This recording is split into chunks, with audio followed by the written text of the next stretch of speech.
Mike Dyson is an amazing rite of passage facilitator, Chinese medicine guru, and all-round great bloke. His organisation, Good Blokes Co, facilitates camps, experiences, rite of passage experiences for father-sons, people on their buxes, and anyone in schools who want to create a Making of Men program, or Making of Women program, or anything like that. He's an all-round great bloke.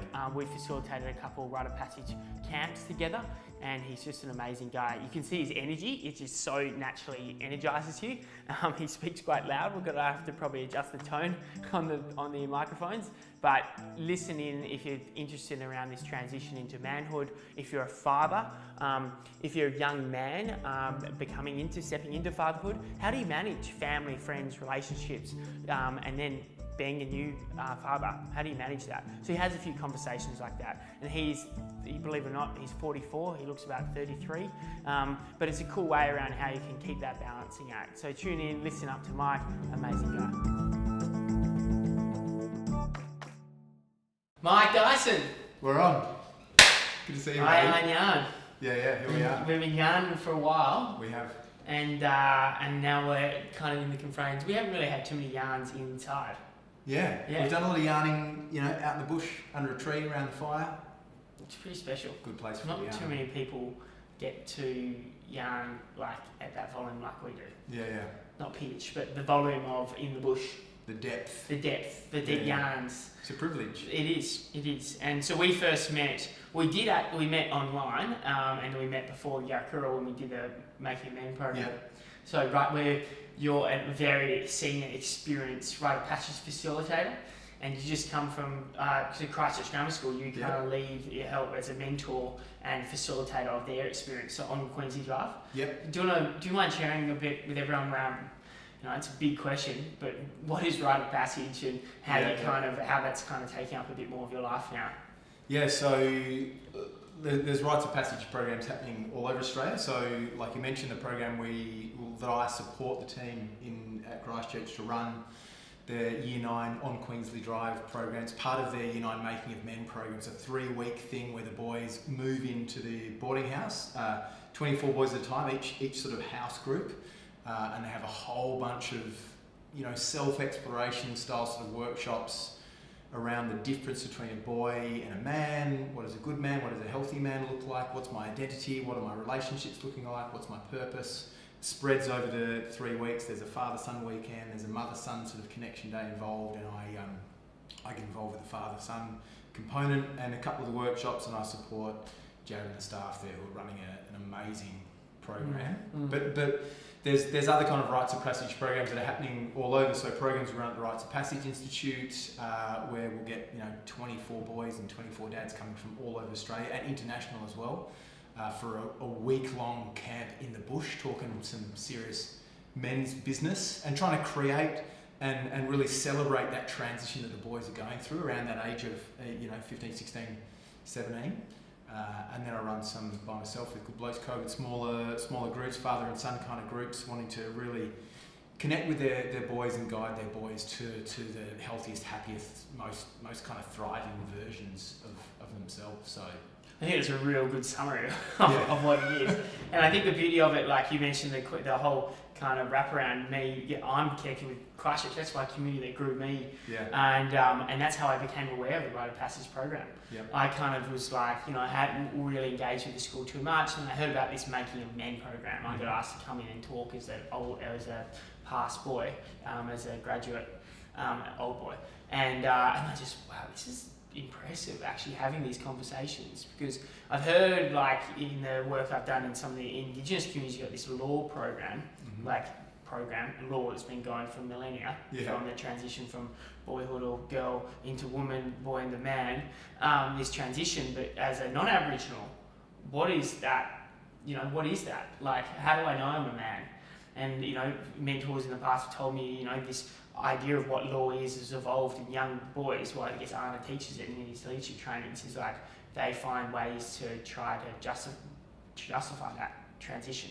So what are the things that you've seen over time that young boys are doing that are kind of somewhat destructive behaviours, is that transition into into manhood. Yeah. So there's actually an African proverb that goes, if we don't initiate our boys into manhood, they'll burn down the village just to feel the heat.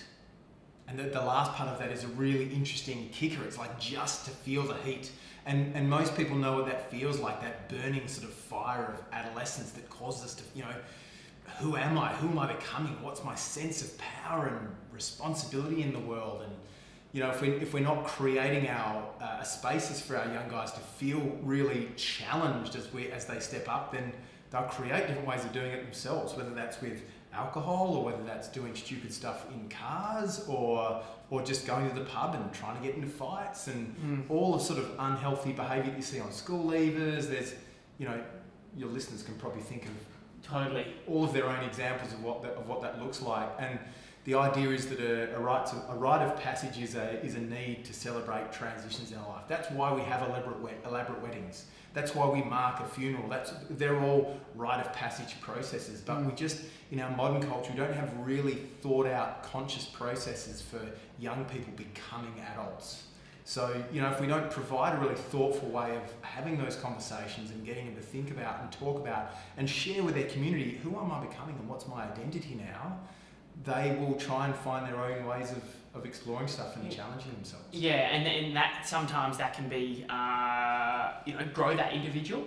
But if not, sometimes in a safe environment, it actually can end up exposing them to making decisions that affect themselves the rest of their lives. Totally. Driving cars, getting an accident, drink driving, getting pulled over by the cops, or even worse, hurting someone else. Yep. Yourself. And losing a limb, all these different things that can happen. And it's, and I think that's where the need of this work is so crucial. And are you finding that one of these interesting things that when I first heard about you was actually you're facilitating this for Bucks even? Yeah. Because I put my hat on a couple of years ago and still to today I get invited to Bucks and it's like, what's happening? Oh, let's get heaps of beers, potentially get some drugs potentially, and we get strippers. Yeah. Oh, great. Is that what we're, That's how we celebrate a man sort of wedding the most important person in his life. It's like, I'm pretty sure we can do better than that, Where's the conversations that we're having with our mates around, what do I want marriage to look like? What kind of marriage do I want to have? How do I want to stay connected to my mates and still build a rich, beautiful family with my lover, with this person that I deeply love, rather than, some weird sort of distorted celebration of this dying part of freedom in myself. It's like, I think there's better ways of doing it. Yeah. So you've been doing this a bit with a couple Buckses. You facilitate this. Yeah. Some Buckses, mates camps. I did another one recently this year for a guy who was about to become a dad for the first time, and he got all of his mates together. We went out bush and we had all these conversations around fatherhood. And a couple of guys there had sort of chosen not to become fathers.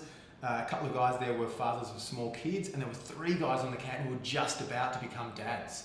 And they were just sucking up all the information they could from everyone else. Then just having these conversations that we're just not making space for those, particularly for men, having those conversations around, what do I think is going to be hard in fatherhood? What kind of father do I want to be? What was my relationship with my father like? And how can I really play to the strengths that I have and also avoid the stuff that I want to avoid? And how can I really get that support from each other? How can I get my mates really having my back and knowing what I'm trying to achieve?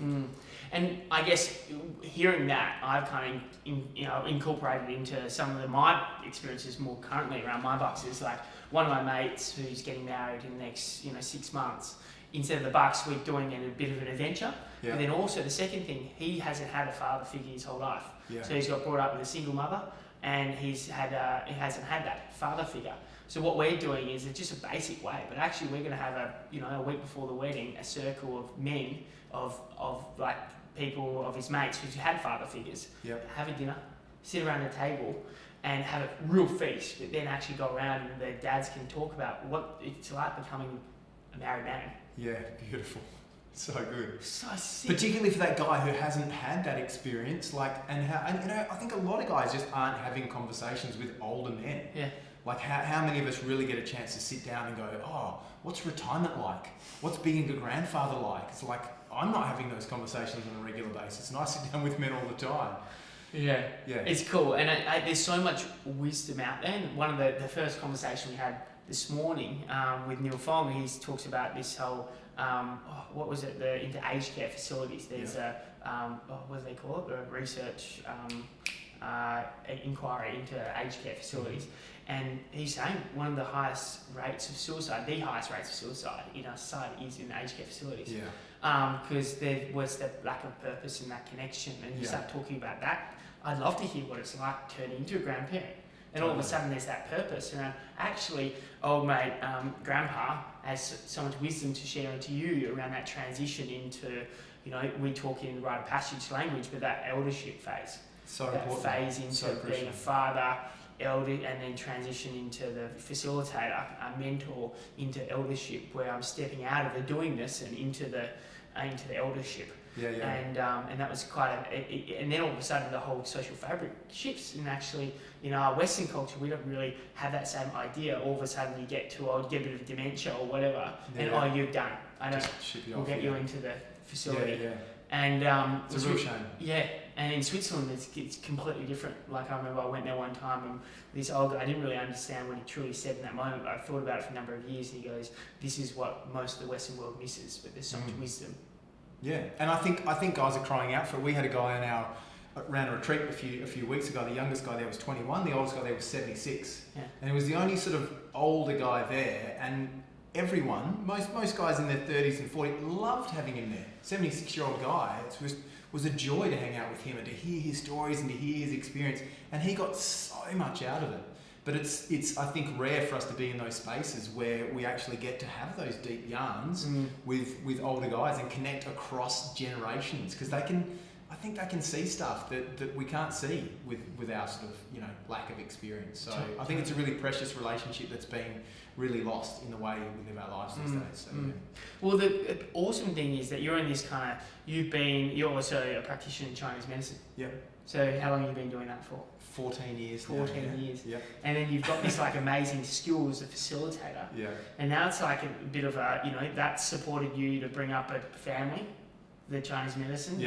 And now you're kind of at this phase where you're like, oh, I'm really enjoying this facilitation stuff. It's a big shift. And how many years does it take to train up as a Chinese medicine? 4 years. 4 years. And then you've been doing acupuncture. You So 18 years ago I started studying. Yeah, wow. It's a while back. And then developing facilitation over the last 5 years and really transitioning into that's been a really, really big shift for me. And through that work, I've developed a lot of friendships with older guys like Dr. Arne Rubenstein, who you know well, and other guys who have been senior guys in that work. And they've been hugely important for me, having those connections with guys who've blazed those trails already and can really sort of share their wisdom. And I'm really thankful now to have a number of guys that I can call and say, oh, I'm really struggling with this. Can we chat about this next phase of my career, how to juggle work and family, financial stuff. But it's taken a lot of effort to build, to forge those kind of friendships. It's taken a lot of courage to be able to step out and say, hey, can we have a conversation about this? It's really interesting you said. So that's come up again with Neil earlier today, is around friendships necessarily. It's like forging new friendships. Because you see, there's actually could be, for lack of a better word, but there's alignment, or is it strategic alignment, or is it alignment? Well, I don't know. If you're thinking foresight, is that strategic or not? And then it was interesting how some people may want to be your friend, but you've already got my nucleus of friends. And if you're going to pull someone else into that friendship circle, that's potentially going to limit the amount of time you got to your existing family or existing friend network. So it's kind of like this, they call it in the Harvard Business School, they call it the trade-off. You don't get more time from nothing unless you're changing something physiologically, where you may have more energy, sleeping less. And all of a sudden people are, I only need to sleep 4 hours a day. And then, but that's not true. You need to rejuvenate. So it's kind of like this. I want to kind of expand it a little bit, because this whole idea of new friends, and in a phase of your life, for say when you went through this, you are still a dad. How old's your daughter now? My eldest is 17. My youngest is 13. So And how old are you? 43. So I started, relatively young by these days standards. It's amazing. When I heard that, I was like, oh my God, I thought you were only a couple of years older than me in your 30s. Never going to have a 17-year-old daughter. But I think this idea with friends, because sometimes, we got friends who support us through different phases, and some, you know, I've heard this saying, a reason, a season, or a lifetime with lovers. Yeah, that I've had. Yeah. And I don't know if you've got some wisdom around I think that. friendships are the same, and Yeah. I think friendships drift away. Like we move, we change jobs, we change hobbies, we stop surfing or whatever, and we lose friends. But I think a lot of us in modern society, I work a lot with men, and I think blokes are rubbish at finding new friends and having the courage to say, oh, hey, do you want to go check out this movie? Or hey, do you want to go and shoot some hoops? Or, you know, come to the beach or whatever, go and do a thing. Like I think guys really find it hard to find the courage to say, hey, you seem like a cool guy, we should hang out. Yeah. It's like it's an awkward thing to say when you get into your 30s and 40s to want to find the courage to forge new friendships, but I think it's so essential. Yeah. So essential. So, and for you, is that been going out on country? Is like when you hang out with new buddies and things like that? Having coffees or... Yeah, well, a lot of it through the work we do is in the country, in the bush, and I think, you know, sitting down in these circles and long, slow processes and, you know, having a cup of tea for 45 minutes, it makes it a lot easier. But then in between times, some of the guys I work with live in Melbourne, some live in Byron Bay, all over. So it has taken a real sense of, you know, courage and vulnerability for me to, you know, reach out to people, even if it's just sending a text and say, hey, you know, miss you. Like it seems like a really non-masculine thing to say, hey, miss you, bro. You have to chuck a bro on the end to make it okay, you know. Miss you, bro. Yeah, miss you, bro. Hope to catch you again later on this year. And sometimes all it takes is those little things to stay connected to someone. Yeah. And they'll ring you back and say, oh, been missing you too. I really want to chat about this. And all of a sudden we're yarning again. And so I think, you know, for me, like I've got a really strong network of friends now, but I didn't 5 years ago. And I didn't 10 years ago. I had a couple of close friends and then a lot of people drifting away. But yeah, make the effort. It's so worth it. And I think making the effort is like being, what is that? Being available? Being available, being diligent. I used to have a reminder in my phone every Monday that said, phone a friend. It would just... 10 a.m. every Monday used to pop up and I go, oh yeah, got to make that a thing. So it's actually, I got so wrapped up in family and work, I realised my friendships had kind of dwindled and I hadn't made the time. And I started to make it more of a practice. And like I said, the vulnerability of saying, hey, do you want to hang out? Or hey, I'm actually struggling. I need a bit of a hand with this or that. Let's connect. Come and hang out. Yeah. And people love that when you do that. Like I had a mate once. I was really struggling with my daughter, and he's got a daughter the same age. I said, can we chat about parenting? And he was like, yeah, man, come over. And I texted him afterwards. We ended up, there was 4 of us sitting around having this beautiful big chat about, you know, kids growing up and all that sort of stuff. I texted him after and I said, thanks so much. That was really important. He goes, that was epic. Let's do it again soon. So I felt like he was doing me this massive favour. Yeah. But, you know, when you reach out, other people love that, you know. Yeah. I think it's so important. So powerful. Yeah. I think that's a nice little segue into actually breaking down your iyarn. Yes, the wheel. So this I is just checked in today. Yeah, you did it quite quickly. Yeah, I'm feeling good in a lot of those areas, and not so good in a couple. Well, you got a good score here. Yeah. You know, it seems like, you know, you're really quite no one's done the 10 yet for work, so you obviously big week. out. Yeah. In a good, great way. 2020 is going to be epic. For Good Blokes Co, for OQD, for the Rites of Passage Institute, for other stuff happening. Got lots of exciting stuff happening there. So really excited for work, and that links into my contribution as well, because, you know, work for me is about having a positive impact on the world. I've been successful in Chinese medicine over a long period of time, and that's paid the mortgage, and I just feel like there's more of a way that I can contribute to making the world better by helping blokes to have better conversations. So when work's going well, I feel like my contribution's going well too. Right. So that's linked in for me. Right. Family is good. Family's in a good space. We've had ups and downs. You know, I've got 2 teenage daughters. You know, it's not all smooth sailing. But yeah, things are going really well on that front at the moment, which is good. We must attractive parents in the school or something. Yeah, it's always, you know, being a slightly younger dad, you always get those funny sort of comments.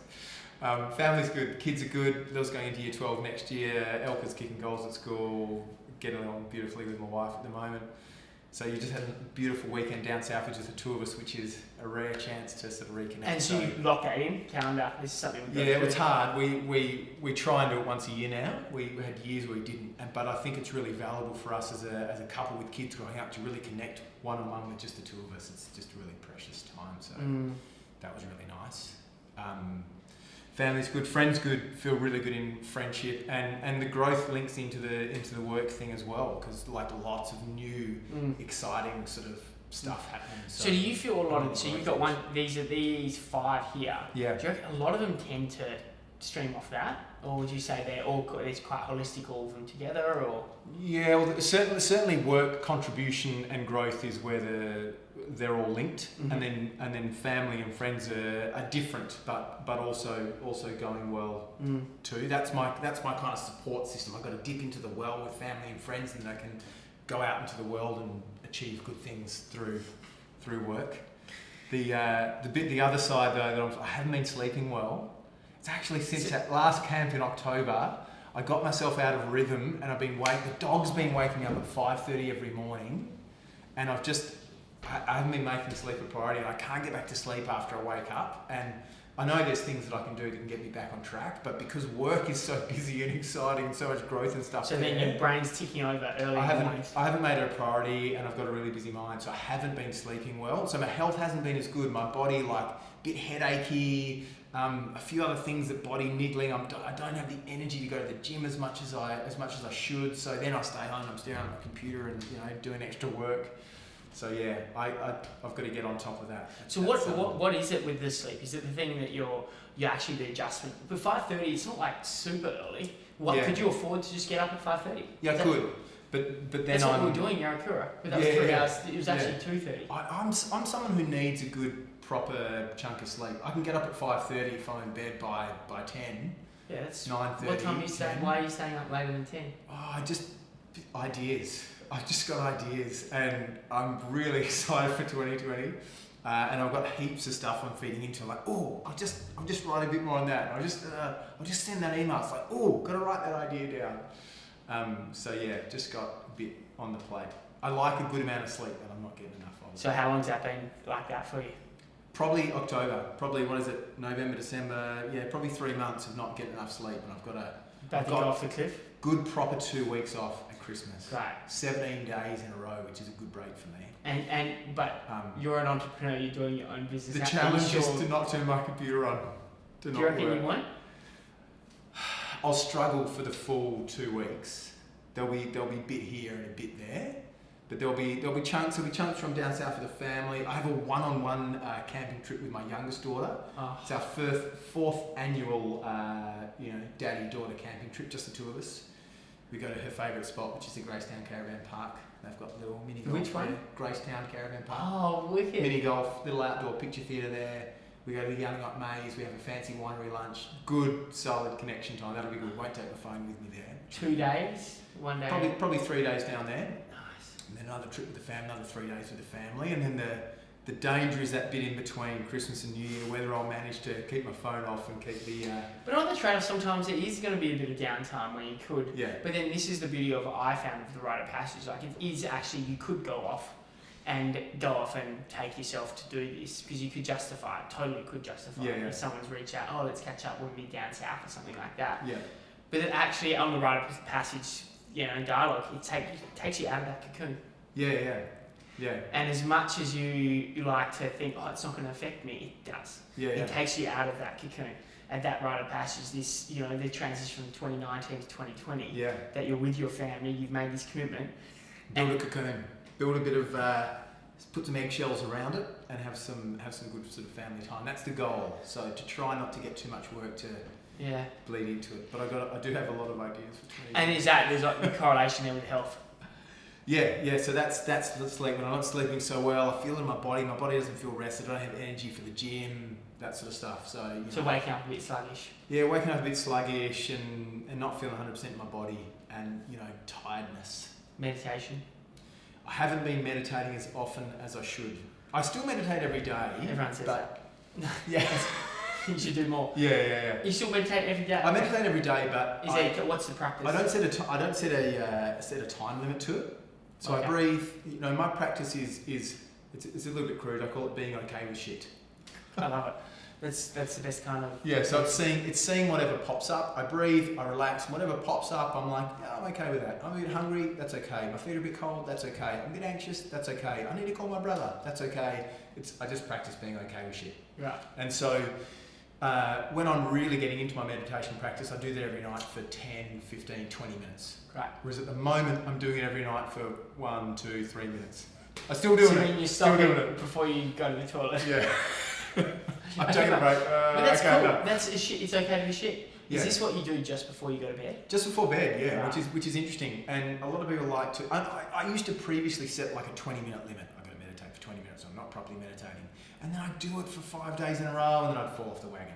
And then I'd do it for a week and a half, and I'd fall off the wagon. Whereas now, I know that I will continue my practice. So I'm still connected to it. Yeah. I just have to find ways to make it a bit deeper, a bit richer. Yeah, right. It's interesting. I'm also into micro meditation, you know, because that practice, I can do that in 20 seconds. Yeah. It's obviously not as rewarding as if I do it in 50 minutes, but you know, if I'm waiting for an appointment, I was waiting for an appointment this morning and I just sat there for like 3 minutes and just breathe, be okay with shit, breathe, be okay with shit. And do you see that? And do you see that as being a different to like a mindfulness? Well, it's sort of my version of it. So there's, you know, so many different versions of mindfulness. Mindfulness for me is just about being present in the moment in whatever I'm doing. So for me, I taking my dog for a walk is my mindfulness practice because I'm just walking. I'm not listening. Sometimes I'm doing a podcast. Other times I'm just walking. There's trees and there's beautiful and the dog's over there and I'm just in that moment. You know, meditation is kind of one form of mindfulness. But I think there's other ways of doing it. You know, you can bake a cake mindfully. You can surf mindfully. You know, and this is what I love when we start having this meditation focus, mindfulness kind of dialogue. I think of my, you know, our ancestors, our grandparents. You know, no one told them about meditation in our Western kind of, you know, European, Anglo-Saxon upbringings. No one really did that, but they didn't have all these distractions, phones, emails, notifications, letters. Yeah. You know, actually they got a task. You sit down, I finish the task.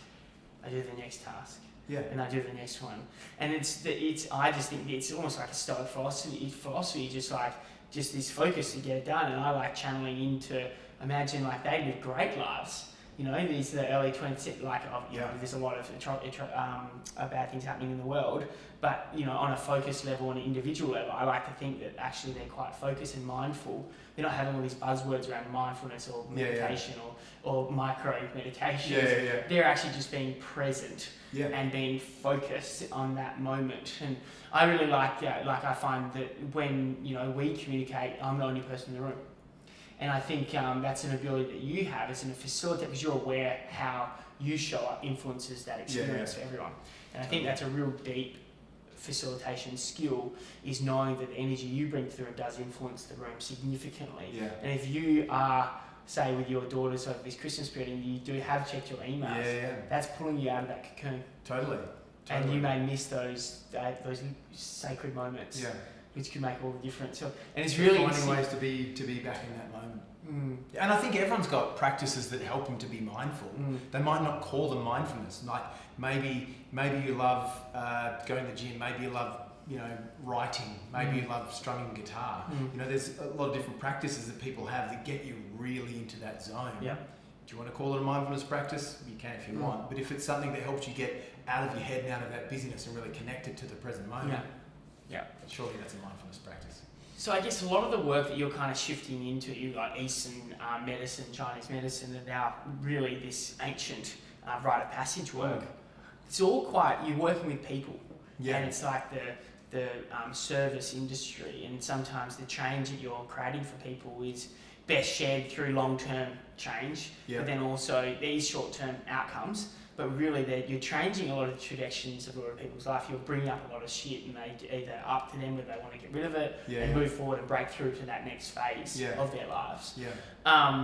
One of the things when I've gone through the Rite of Passage journey and with my non-for-profit hat and the service industry hat and community area, is that how do you actually truly, you know, this is the challenge where I think community organisations and service industries really kind of are challenged to get consistent resources and funding, because how do you quantify the true outcomes of that work that you did? The value that you've given to Christchurch Grammar School on Queensland Drive, the impact you've created to these Good Blokes Co, with this father-son connection, that all of a sudden there wasn't really something there, and there's a risk of this kid going through adolescence, experimenting with drugs, alcohol, partying, car driving, and all of a sudden, that is actually having a huge impact on their well-being. Yeah. And then all of a sudden, they're not going to these service provisions of antisocial behaviour. They're actually living a great life, contributing to society. Yeah. And they're two different paths. And this work that you're doing, it's hard. So many people can't quantify it because it's super not difficult to measure. It's not a financial measure. Yeah, there's some studies they've been doing at Christchurch that are showing there are significant statistical shifts in well-being, which is really, really super positive. Right. The difficulty particularly with smaller groups is like how do you measure it, how often you measure it, over what kind of period of time, because some of this is big stuff. Like I had a boy, a returning young man, say to me on a camp recently, he goes, I didn't get why I was on this camp until almost 2 years afterwards. And he loved it that much that he came back to donate a week of his time so that other young guys could have that experience. Like, so he felt like as a 17-year-old that he got so much out of it as a 15-year-old that he wanted to come and give back. But at the time, he thought it was a waste of time. Yeah. So, like, when do you measure, like, what the effect is on that kid, a week after, a month after, a year after, 2 years after? It's tricky.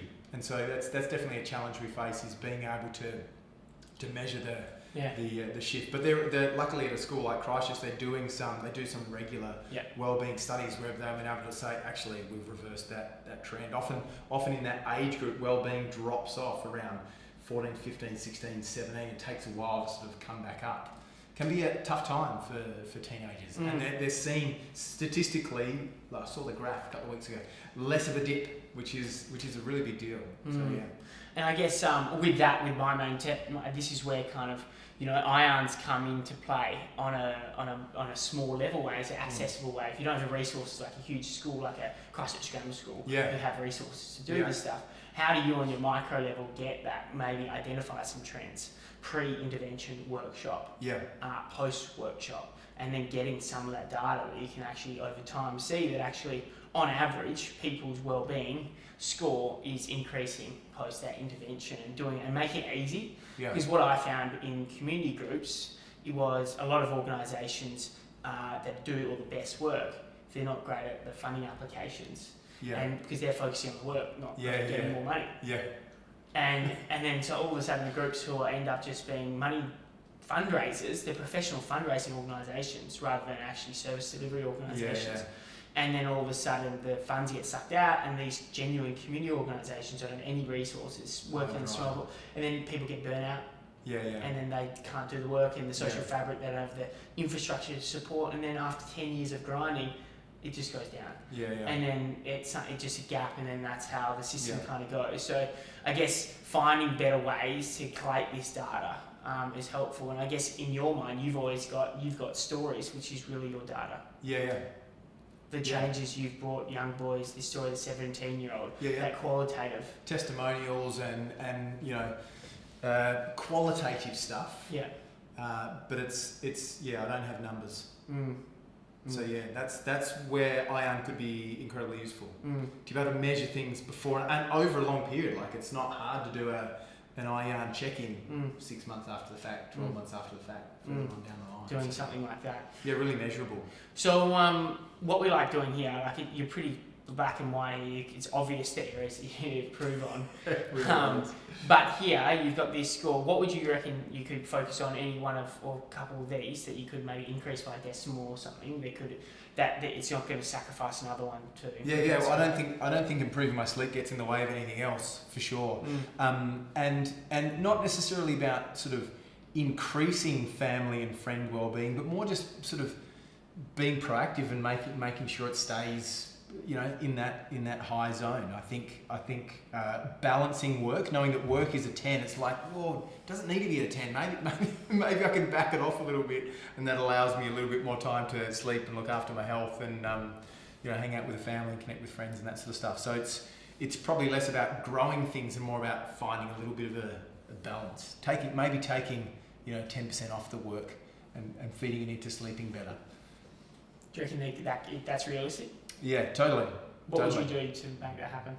Well, like you said, building that cocoon over the Christmas period. But that really is my challenge now with working less in the Chinese medicine clinic and working more in that space. I'm now at the space where I don't have to be working 7 days a week.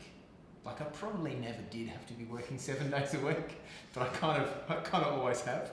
And I just Standard entrepreneur. Yeah. Look, it's tough, and it's a passion, and I really, really love it, and I've got so many ideas and so much energy for it, and I want to keep creating it. But I know how important my family is, and I've got a 13 and a 17-year-old. They're only going to be at home for so much longer. My 17-year-old is the kind of kid who's going to move out as soon as she can. So I just want to enjoy the precious last time that I have with her in my life. So to really make it a priority. Sundays I start at Sundays. So what I've been doing recently is like just putting my phone away and trying not to touch my computer all day Sunday, if I can. Perfect. Being kind to myself when I transgress. Well, I look forward to doing another iyarn yarn on this wheel and seeing that increase. Totally. But there's nothing, 10 can stay there. Yeah. But these ones could easily go without. I think I can keep working at 10 without having to spend 1 million hours a week on work. And step into that. Yeah. It's almost like that it's almost, I don't know what we call it. It's not eldership in work, but it's kind of what do they talk that? Have you read the book The Way of the Superior Man? I know of the book. I haven't read it. It kind of talks about all these different phases from being a prince to a knight to a king. Yeah. And then that last one's like an emperor. Yeah. An emperor you don't really go, but it's being a king of your domain. You know that once that gets to a certain point and it's stuck there, it actually won't ever go down. It won't, because you've actually got your kingdom. You've created your kingdom and you don't need it. You can't regress. Yeah. It stays there. Because you've already got your kingdom, it's protected. You've already got your all the security of it, and it doesn't go down. I like it. I see that in elders sometimes who work on camps, and that ability to sit back and it's like, do I really need to say something here? And I'll watch guys sort of just wait, and they'll drop something here and they'll drop something there, rather than I tend to be a lot more active. So yeah, there's certainly a lesson in that for me. Learning to step back and allow and trust, I think, is huge. We accidentally forgot your quote. Yeah. You did throw a lot of quotes. I thought, that was your quote. You just said. I got lots of quotes. Great. So one of my favourite ones is the anthropologist Jared Diamond wrote a book called The World Until Yesterday. It's about things we can learn from traditional societies, and he talks about. There's one quote in there where he says that for 99% of human history, throughout human evolution, we've lived in small groups of less than 150 people. That's it. But what that tells me is that, wow, how we're living our lives now, whether you live in a big city or whether you live quite isolated on a farm or somewhere in between, you're probably not living the kind of life that we are built for. We are built to live in communities. And that is what I love about iyarn, that ability to reconnect us in this hectic, fast-paced, busy world. Like, for me, it's a way of rebuilding a sense of community. I think that lack of community explains a lot of what we're struggling with in the world. The lack of our ability to have a really healthy political sort of debate, the lack of our ability to look after our elders. A lot of these sort of problems, it's like, we just need to rekindle a sense of community. I think iyarn can be a great tool for that. 150 people for over 90% of our... Yeah, 99% of human evolution, we've lived in small groups. Right. So you would live your life, you would know 150 people, and those were the people you interacted with throughout your life. You would know them. Like, you needed to fix your spear, you know who to talk to. You got a problem with your leg, you know who to talk to. You can't find enough food for dinner, you know who to talk to, I think that was a perfect quote. Yeah. Thank you. There you go. Better late than never. Good chats, man. Thanks, Yarn. Great yarn. All right.